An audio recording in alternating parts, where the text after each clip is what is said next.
Right, so hello and welcome back to Books and Things, and welcome to another Jane Austen July vlog.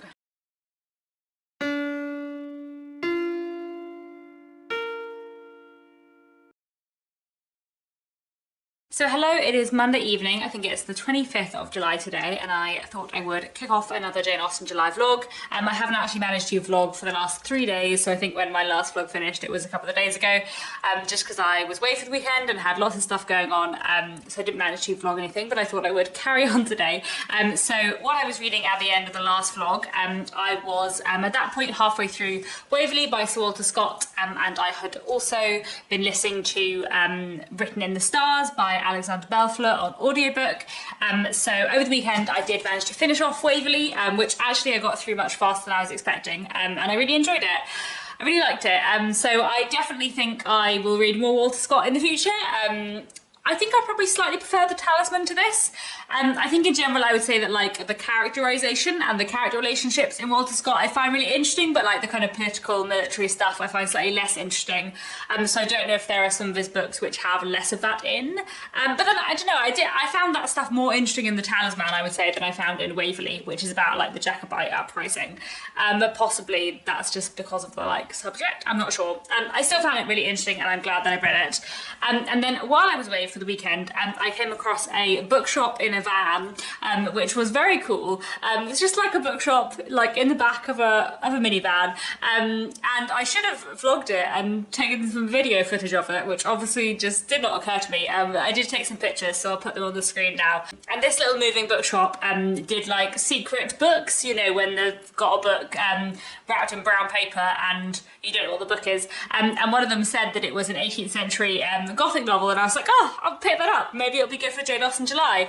And I opened it and it was this, which is The Old English Baron by Clara Reeve. So I've actually just started reading this because I thought I might as well, going rogue, completely off my Jane Austen July TBR, but it's very thin, so I thought I would give it a chance, and I am about halfway through and I'm really enjoying it actually. Really good, interesting gothic novel. It is kind of like inspired by the Castle of Otranto, so it says in the preface that it is like the literary offspring of the Castle of Otranto. I'm enjoying it more than the Castle of Otranto actually, which is conveniently one of the handful of other 18th century novels that I've read. So this book is from 1778, I think, which is a couple of years after Jane Austen's birth, and I'm enjoying it so far. So last minute drop in for Jane Austen July, this is enjoyable. Then I'm continuing to listen to Written in the Stars, which I am really enjoying. It's not a retelling of Pride and Prejudice in like the plot, really. Like the main character is called Elle, and that's short for Elizabeth, and her love interest is a woman called Darcy, so like there's obviously clear parallels to Pride and Prejudice in that, and they definitely like get off on the wrong foot and make bad first impressions. And the plot is kind of like enemies to lovers, but it's not really, it doesn't really have much in common with Pride and Prejudice in terms of the plotting. However, what I do really like about it is that I feel like it does have a lot of themes about Pride and Prejudice in it. There's a lot about how like Elle's family and Darcy as well at the beginning kind of like judge Elle for the kind of career path she's taken because it is much less conventional, and I feel like both Elle and Darcy have quite a lot of like pride. I don't know, I feel like even though it is it's not a retelling like in terms of like strict plot sense, I feel like there is a lot of like thematic retelling going on, which I'm really enjoying. So I'm really enjoying Written in the Stars as well, it's good fun. And then yeah, I'm gonna keep on reading The Old English Baron. I hopefully will finish this tomorrow, and then I might pick up a non-fiction book I've got called The Secret Sisterhood, and at least read the first chapter on that. I think like a quarter of that book is about Jane Austen, so I'm gonna read that. But that's all for now, and I will check in again tomorrow. Hello, today it is Tuesday the 26th of July, and I've just finished reading off The Old English Baron by Clara Reeve, which I really enjoyed actually. In general, I'm not like a huge fan of 18th century literature, and in general most books published before Jane Austen I find a little bit lacking, I suppose, but I actually really enjoyed this one. It's quite interesting. So it's basically a sort of retelling of the Castle of Otranto, which conveniently is one of the other 18th century novels that I've read. And the idea I think Clara Reeve had was to write a kind of version of the Castle of Otranto, but rather than being set can't remember where the Castle of Otranto is set, but it's set in continental Europe. She transported it to medieval England, and she wanted to write like a more realistic version of the Castle of Otranto. So it's kind of got a similar plot, but it is also quite different. And I just really enjoyed it. I just thought it was a really fun read. Like I find with other novels pre-Jane Austen, the characterization was a little bit flat, but the writing was much more kind of engaging and readable, I would say, than like other 18th century novels I've read. So yeah, I really enjoyed this one. Definitely one I would recommend, better than the Castle of Otranto. I'd read this instead. And an interesting kind of gothic novel to read. And then I'm also actually waiting for a copy of Lex Croucher's new book, Infamous, which I'm very, very excited for. It is set in the Regency period and it looks to be fantastic. And I actually worked on Lex's first book, Reputation, in my old job.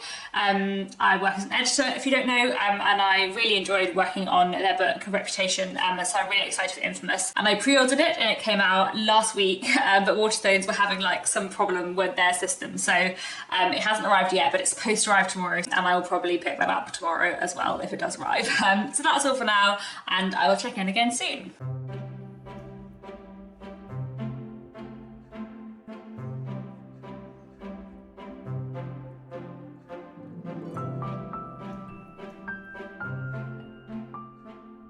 Hello, it is Wednesday the 27th of July, and today I finished off listening to Written in the Stars by Alexandria Bellefleur, which I really enjoyed. It was really good fun.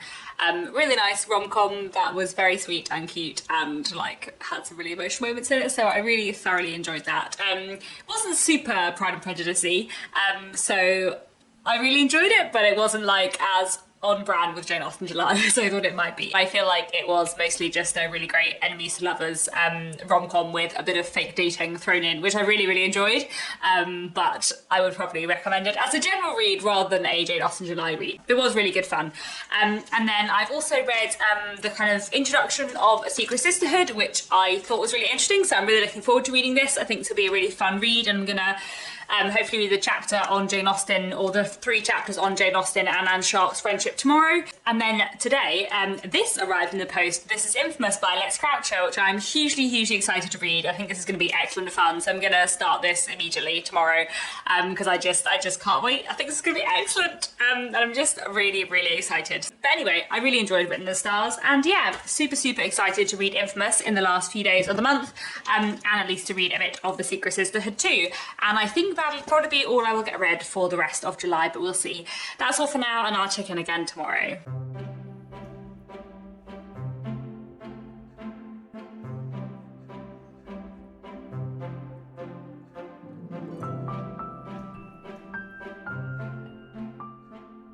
Good evening. So today I have read about 100 pages of Infamous, which I'm just absolutely, absolutely loving so far. It's such an utter delight. It's so funny and so witty and so like just delightfully fun.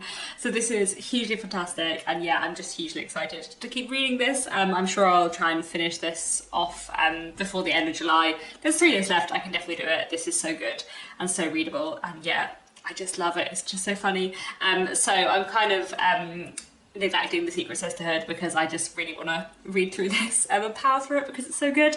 But I will let you know how I get on. And yeah, I'll check in again tomorrow. Today I just wanted to tell you how much I've been loving this book.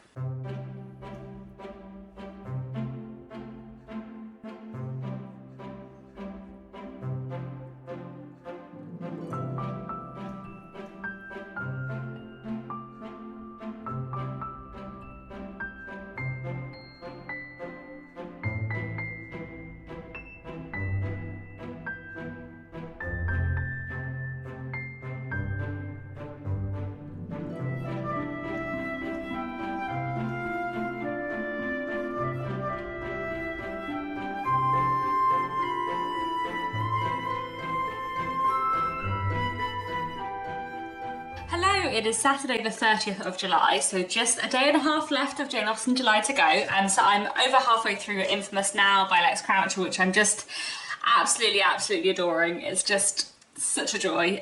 So fantastic and delightful to read, so like deep and complicated as well as being absolutely hilarious, and yeah, just an utter delight. So hugely, hugely loving that. what a joy. And hopefully I'm going to finish that today or tomorrow morning, and then read the couple of chapters on Jane Austen, The Secret Sisterhood as well before the end of the month. Then I also did watch a Jane Austen adaptation last night. Nick and I watched the 2020 film of Emma, which I have seen once before, but not since it came out. Because I realised that I hadn't actually completed that challenge for Jane Austen July yet to watch a direct screen adaptation. I had been meaning to watch the new Persuasion adaptation, but I haven't quite dared to yet. I've just heard so many truly terrible things that I think I will hate it, and I kind of want to watch it for interest anyway, but I feel like I need to watch it like with friends and like preparing myself emotionally. And yesterday I did not feel like watching the new Persuasion, but we watched the Emma from 2020, which I really enjoyed. Again, I don't think it's quite as good as the BBC miniseries from 2008, 2009, which I really love, but I do really like the 2020 Emma. It's very good and does lots of interesting things, so that was really good fun to watch yesterday. And yeah, a day and a half left of Jane Austen July to go, so I will crack on with Infamous and I'll check in again soon.